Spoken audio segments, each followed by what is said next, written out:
Hey guys, this is Eric Weingartner with Weingartner Racing. It's Saturday, so it's an update video day. There's a lot in this video, so I'm gonna go ahead and give you an outline of what's gonna happen, what I'm gonna talk about. First, my new Dragon Slayer CNC head, talk about that. Then probably the next cool thing to me, and some of you may appreciate this too, the LS3 stuff. That's big, so that's gonna take up part of this video. Stick around for that one. That one really will be cool, and thank goodness. And then we're going to talk about the truck's lack of racing and what the problem is with that. And we'll finish up with talking about Bishop's Nova. But anyway, let's start with this. This is my Dragon Slayer CNC head. It's a 253cc head. I just got it back from the new guys doing the CNC work. I had a previous guy that was working on it, but is having some problems with the machine, so I had to turn it over to a different person. And just got this one back. This is like the very first prototype, and man, he did a really, really good job. So you're like, wow, it doesn't look like it's finished at all, because it's not. As you can tell, there's no guides. The valve job is not done either. I have to do that stuff. But, I mean, it looks really, really nice. This head moves quite a bit of air. He did a fantastic job. You wouldn't know it. But you see right there, that's where the head bolt is. And I usually sleeve those. And I said, is there any way you can, if I put the sleeve in, you could digitize around it so I don't have to put the sleeve in? It saves me a little bit of time. And if you contour it, it'll be much better. And it did, and it's fantastic. I haven't flowed this one. Obviously, it can't yet, but I will here when I get it all finished. The one that was done with that previous CNC guy, I got one done, and it actually flowed a little bit better than the model at some lifts. I don't know about this one yet. We'll see. There's a couple things we're currently working on with this, just to kind of give you an idea.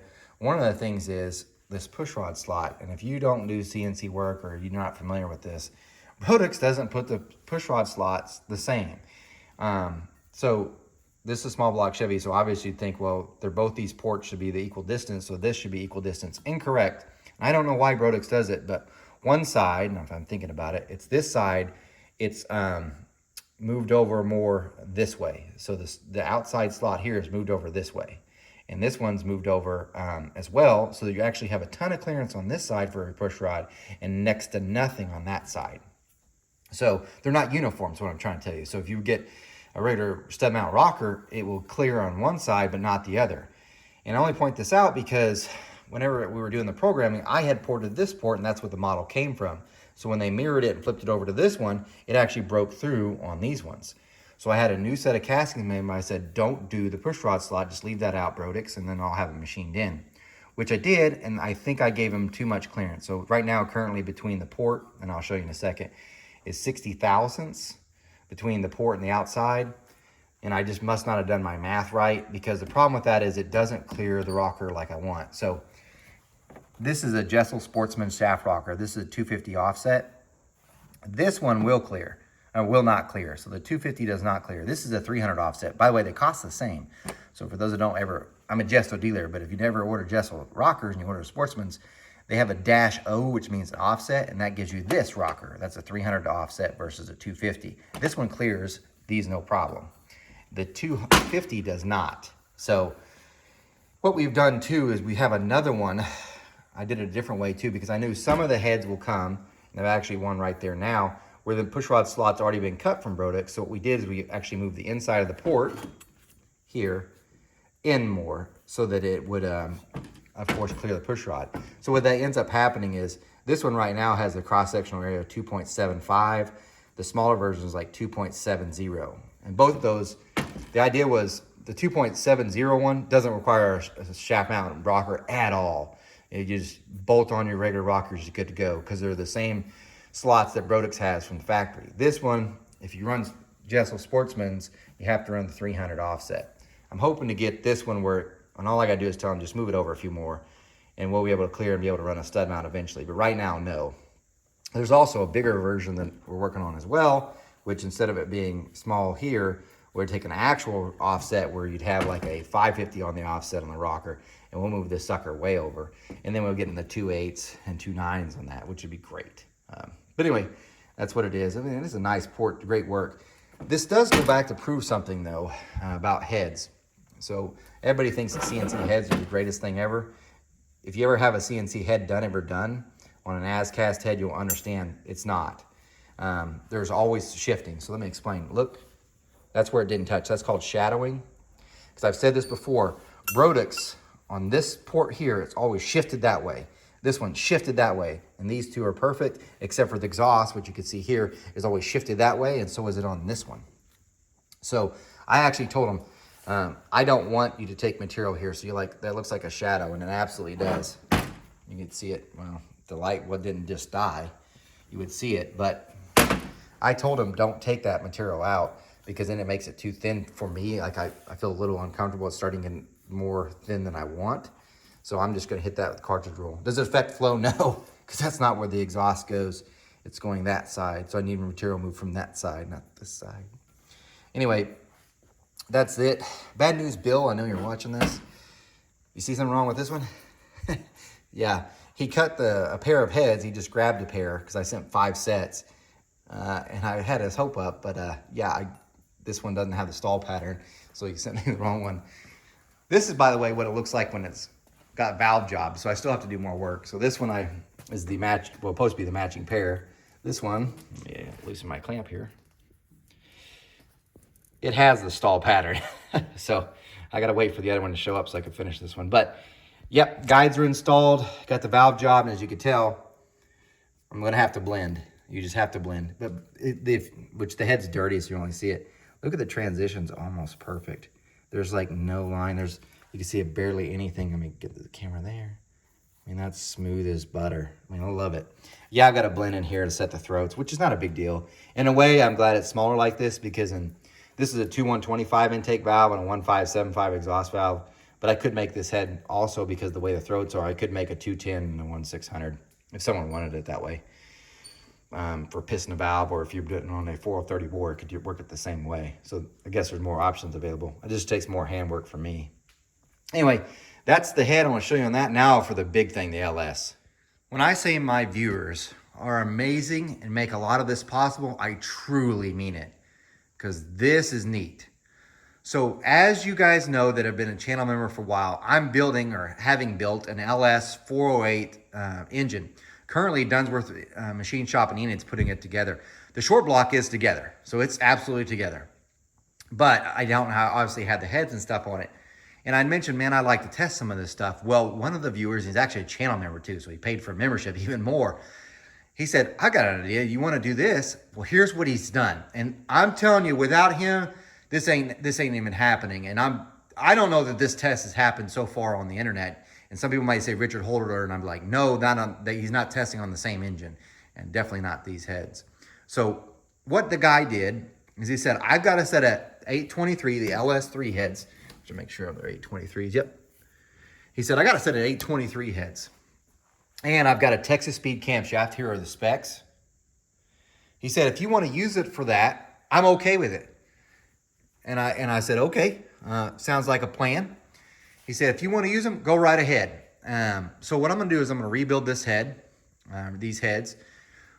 And because he supplied the camshaft, he also supplied the rockers, the lifters, and to make it happen.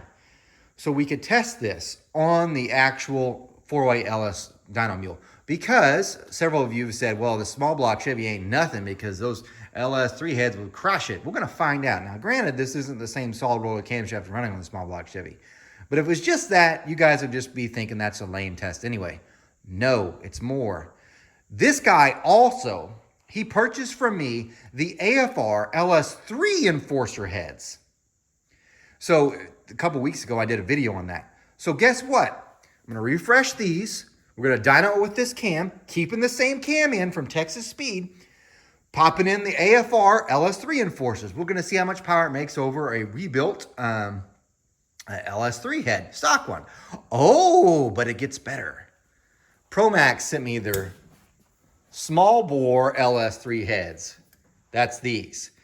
Now, I do have to change something on them. I ordered them with a solid roller spring, and I've got to change to a hydraulic roller spring, so I've got to buy some different spring setup because this guy was nice enough to give springs to put on these heads, but I'm going to have to order another set so I can do them on this, so I can run a hydraulic on this. So then what we end up having is dyno tested on the same motor, and I have about, it depends on the chamber size because the ProMax is probably going to win. That's 63 cc's, by the way. The others are like 70s. So you're like a point more compression in favors for the Pro Max, and that thing's gonna flow pretty good. I'm gonna flow all the heads, do the CCs on all the heads. So you're gonna have all that information. It'll be in a book, and you should probably buy it.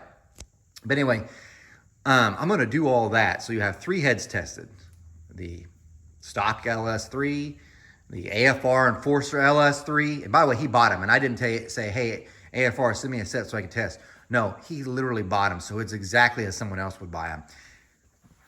Testing these ProBack small bore. Now I'm not like, man, it'd be great if you just would also test the large bore, because I've got them here. I can't afford another set of springs. You want to see that happen? I've got on my store. You can contribute to the Dyno. There's a little, you can purchase contributions to the Dyno. You pay for the springs. I'll test the big bore too. However, I'll just go ahead and straight up tell you, because I know a lot of people on YouTube are like, we're doing this project, Mission Impossible, that never gets done, or whatever, or something else that never gets done. And they keep talking about it forever and it never happens. I try to make things happen as fast as possible. What's lacking on the LS3 to make it ready? Head studs. And for all you LS guys that say they're cheaper, get a set of head studs for an LS versus a small block Chevy. Jeez, I got to get those. I have to get an oil pan, oil pump. This guy also gave the timing chain too, but I make sure that's correct. But other than that, valve covers, and we're good to go. Oh, balancer. I need a balancer still. Also way more expensive for the LS versus small block Chevy, but whatever. So anyway, all that happens, and then we'll be dynoing this, which would be really, really cool. I look forward to it. By the way, as I'm videoing, I'm seeing, oh, LS3 heads, they're superior. Crack. Crack. Crack. Crack. I just picked these up to see it. You're like, they're junk? No, I'm going to use them for the dyno, because I imagine though, I'm still going to rebuild them and whatnot. It'll probably be fine for the dyno runs. So I'm not too worried. But anyway, so would I run these forever like that? No. But dyno pulls will probably make, I don't know, probably 6 or 8. By the way, you might be asking, well, what else about the combination? It's running a carburetor, which I'm like, oh, all you LS guys are always like, oh, it should be a fuel injection. I don't have the money to buy a fuel injection setup. I've got the Super Victor manifold. I've got the 1000 CFM carburetor. We ran the small block on a carburetor, so let's see how this does. It'll be interesting. Really, really look forward to this. If it hadn't been for you viewers, this really wouldn't happen. But this, to me, is cool, because there's a lot of claims you always get from manufacturers. And yes, I'm a dealer for AFR. I'm a dealer for Pro Max. I'm a dealer for brodix. Just about every single one. But I've told them, and they know this, if your product doesn't do well, I'm still putting it out there. I'm not doing it just because I'm selling, because I'm being straight up honest. Every time I do a video when I show a Pro Max head and it does well, or a brodix head that does well, an AFR head that does well, their sales go up way more than mine does on doing that. So I'm straight up honest. I'll show you exactly what it's done. You're going to get to see actually how much more power does the AFR heads make versus the actual and rebuild. And I'm not porting. I'm just doing valve jobbing them, surfacing them, make sure they're good to go as far as like nothing super, super bad. And we're going to run it. But anyway, Pro Max, by the way, I know I complained last week about their seats. This is the small bore. It uses a ductile iron seat. Spot on. Checked it. Pressure, vacuum tested all of it. Perfect. Much happier with those than I am the large bore with that crappy copper seat. But anyway, if you want to see me test the large bore, the 260cc one, like I said, if we get enough money to buy a set of valve springs for that, I'll throw it on. It's not that much more work. It's still going to cost quite a bit to do a dyno, because I imagine this dyno thing is going to take probably 3 days, because you're looking at a minimum 3 heads, well, 2 heads that'll be changed, because one will already be on the engine. So that takes time. It truly does. But anyway, yeah, pretty excited. Can't wait for that. This cam's got some stuff to it. Now, if you're like, well, great, now we'll never know if how it compares to a small block Chevy when everything's the same. Don't worry. I'm going to put these back on with the solid roller springs. I'm going to get a shaft rocker system, which I've been trying to get forever because no one seems to return calls. And then I'll be dynoing that with the solid roller setup to see how much more power it makes, I guess, than the hydraulic roller. And it'd be a direct comparison to the small block Chevy because its cam specs are the same. It'll be interesting. But anyway, there's that. That's just pretty cool. Let's go on to the next thing. Okay, now to the truck. So I want to get the truck to the racetrack just because I want to see if it's faster and the weather's somewhat nice. So I was like, yeah, let's give it a shot. You might go back and look at some of the videos. I bought these Raystar wheels, and I was like, yes, they're a reasonable price.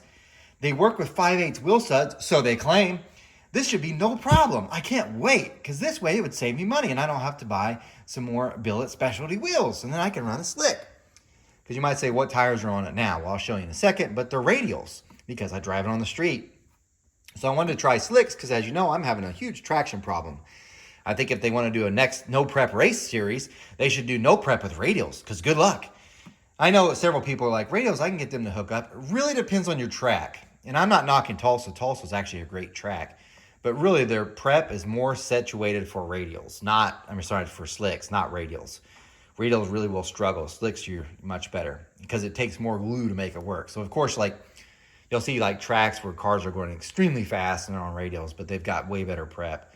Tulsa's prep is more for slicks. It's almost not there. But anyway, here's the major problem: putting them on.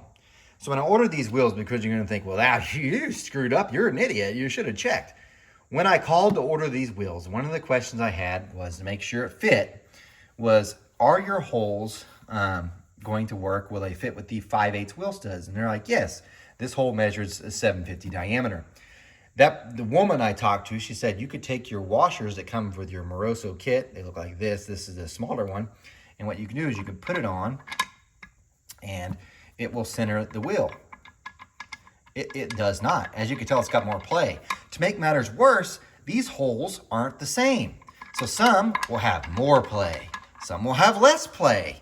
So I'm like, because I actually was going to have a special one made where it would be really tight to this and also tight to my actual stud, and then it would be perfect. But you can't, because they're not concentric. They're not all the same. So you would have some that would and some that wouldn't, and you couldn't get your wheel on. Try it. So I call Raystar up and they're like, well, we've got this special setup here. This is what it looks like. What this does, it fits in here, and as you can tell, it's got a bevel. Fits in like so. It takes up that space, and you're like, awesome. And then you run the 60-degree acorn deal, and it goes like that. Well, I'm about to show you some of the problem. You might say, why did you grind the wheels? Well, because I use the kit that came from Moroso, has these lug nuts, and they won't fit in. So, yeah, I ended up buying these because I was really hoping this would be the magic right here. RC Comps, which I think they're made by those tether ones. They were 5/8 wheel studs, and they said, if you look at the package, right there, shank. So I thought, well, they'll have a shank that goes in here and closes up that gap. Even though it says shank, they're perfectly flat. They are smaller diameter, so I wouldn't have to have done what I did here on the rim. Doesn't matter, I can't use the rim anyway, you'll see me in a second. So let me show you why that setup of theirs doesn't work. P.S. This set of lug nuts is $110. Yeah, outrageous. Here are the wheels and tires that are on the truck currently. These are billet specialty wheels. Now, I actually had them black powder coated. That's why they're black. You're like, no, billet specialty, these are chrome.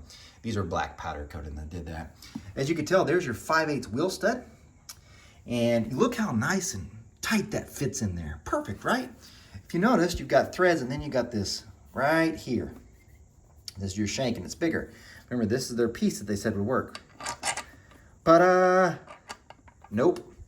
We'll not go over the thicker part there. So you can't center the wheel. So that sucks. Billet Specialty must be the only one that figured out, but Weld does this too, but they're really high, to make the hole the right size. Genius. But anyway, super frustrated with that. I know others that love Raystars. If you got a 1/2 inch stud, you probably could run a shank and it'd be perfect. If you're 5/8 race wheel studs on a race star wheel, you can't use it. So I'm gonna have to sell those because I can't even use them. I can't return them, obviously, because I drill for rim screws and stuff as well. I can't even use them on my son's car because guess what? I ordered the same setup because these are stronger. So now I need to save money to get, I'm just gonna have to get B-locks, I guess, from Billet Specialties. Or just buy another set and have these drilled like I did the other ones. I'm just trying to avoid that because these rims are so much more expensive.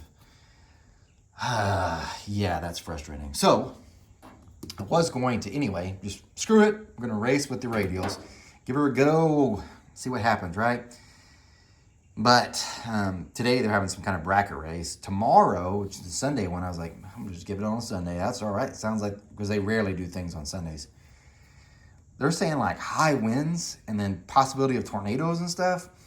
Later in the afternoon, they're running from 12 to 3. I'm like, man, I don't mind trying to load up in the rain, but a tornado doesn't sound all appealing. So I'm probably gonna miss it, and I'll try next week with radials. And these do not hook up. I'm gonna have to baby it out of line. Sucks. So that's why the truck is not racing the wheels, because I really want to slick, because then I don't have to worry about it being held back, and I'll just switch these on when I'm driving around town, switch the other ones. Ugh, frustration continues. Anyway, there's that, and on to the next thing. I also know people are already commenting, why don't you just remount the inside of this so that it fits over it? There's not enough material. You'll end up with 15 thousandths on each side. Chances are, if me trying to do it even in a lathe, it's gonna bow out, so it wouldn't work. The other option is to cut it down, and then it might work, but there's still one other problem even when you do that. So let's say I cut this off so it doesn't hit that actual part, then it's too loose on the actual threaded part. So it really loose. So you kind of can't, but then even then you're like, well, maybe it'll work. No, the other problem with that is, and it would never pass tech, because the way the lug nuts are, when you have this on, even if it was all the way back, with those, the threads aren't coming out of the lug nut, that's a no-go. They ain't gonna pass tech. So that's an epic fail. The only thing I could hope was, and I thought about this, is if I could get these to go over it and then use 3 just to center it while I put the other ones on to tighten to hold it. But really, that's not gonna be, I don't see it staying. The other thing you're probably thinking is, well, then what you need to do is have it centered off the hub here, and they make rings for that. Nope. I called them about that. My rear end is not special. It's one from Quick Performance. It's got Moser axles that are really nice. They're Lighten ones, but their flange only sticks out above the brake rotor 60 thousandths. So there's not enough material, because if you look at the back of a race car, let me flip this around. You're gonna get a kick out of this.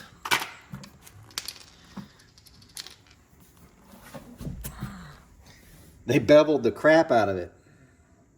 So my 60 thousandths will not center in that. So it's pointless. See what I mean by right here? I gotta lay this down. Sorry. That. I got 60 thousandths. It's gonna be, even if you had some kind of ring, it ain't gonna make contact. You can't center off that. Oh, it's just frustrating. So for you guys with 1/2-inch studs, you're probably king with that. If you got a 5/8 real stud, good luck, pal. Good luck. Anyway, to the next thing. This is my son's project that's going in the Nova, which I'm going to show you the shirts and hopefully buy them. What happened? Well, last week, as you might remember, I told you I need to mill some off the pump, and I'm quite proud of myself. I actually found a way to mount it on my mill and cut it off the necessary amount, which is 310 thousandths, to scoot it down so that the pulleys kind of line up. I still need to put well, they're pretty close. I might have to shim out that front pulley to make it line up perfect, but it's on there. This is all bolted on. Bishop actually put on the flywheel as well. So that part's looking good. Today or tomorrow, if I don't race, which I don't think I will because of the weather, I'm gonna have him silicone the gaps on this car, which I showed you that before, but just to give you an idea. Just put seam sealer on the entire gaps just to make sure everything's fine. And then eventually we'll add the hush mat over all that. So, and I thought about, some people recommended and gave me a spot to get seats and stuff. I don't know what I was thinking.